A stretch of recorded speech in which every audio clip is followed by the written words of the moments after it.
qui ne dit mot consent. Lorsque le père demande à sa fille si elle veut épouser cet homme, si la fille se tait, c'est qu'elle est d'accord. Ces interprétations, biaisées, c'est un peu la spécialité de l'UIF, qui puise la plupart de ses avis religieux dans de petits livres, comme celui-ci, préfacé par Tariq Ramadan. D'après la fatwa numéro 32, un mari a le droit d'interdire à sa femme certaines fréquentations. Une autre fatwa proscrit l'avortement. Ces avis religieux sont délivrés par un drôle de conseil, le Conseil européen de la fatwa. Il se réunit souvent à Londres.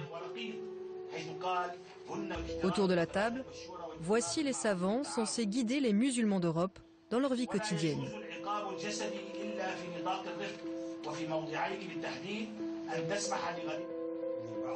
La plupart viennent pourtant du Moyen-Orient ou du Maghreb, comme Rachid Ranouchi, ancien terroriste et leader du parti islamiste tunisien Ennahda. Il siège parmi les sages. Mais le président du Conseil, c'est lui, Youssef Al-Qaradawi, un Égyptien résidant entre Londres et le Qatar, et surtout une véritable star auprès des frères musulmans. Notamment grâce à son émission sur la chaîne Al Jazeera, La Charia ou la vie, d'où il délivre ses consignes religieuses. Il est aussi l'auteur d'un livre qui sert de Bible aux militants islamistes, Le licite et l'illicite en islam.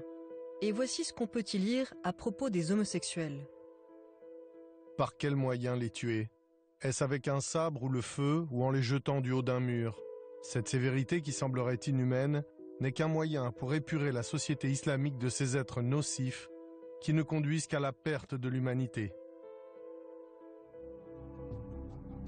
Lors de ce meeting, Youssef Al-Qaradawi invite à frapper les juifs comme les ennemis de l'islam.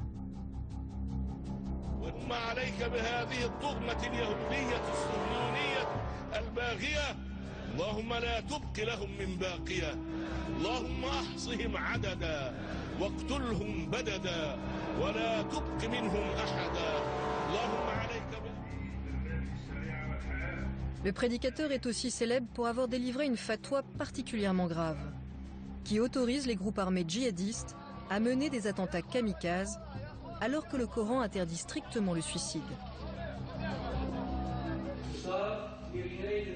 Il s'en explique ici à Londres, lors d'une conférence de presse organisée par le Conseil européen de la fatwa.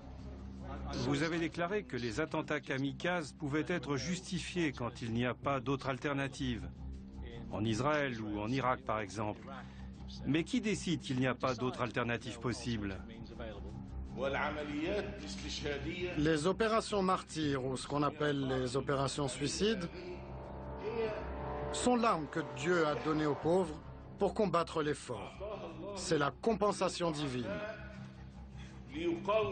La société israélienne est une société militaire, dans le sang et dans la chair.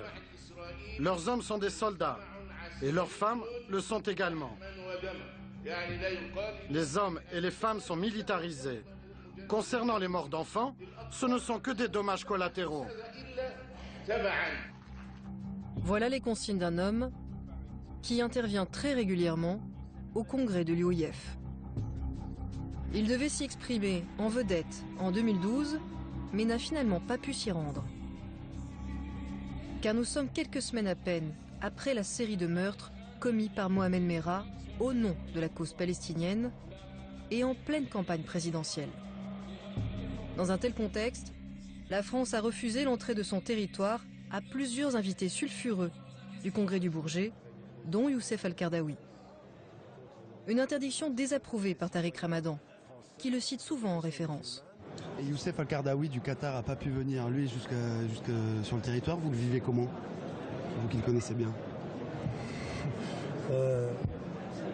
Toutes ces interdictions, tout ce qui a été fait par rapport à ces savants-là, je considère que c'est des démarches politiciennes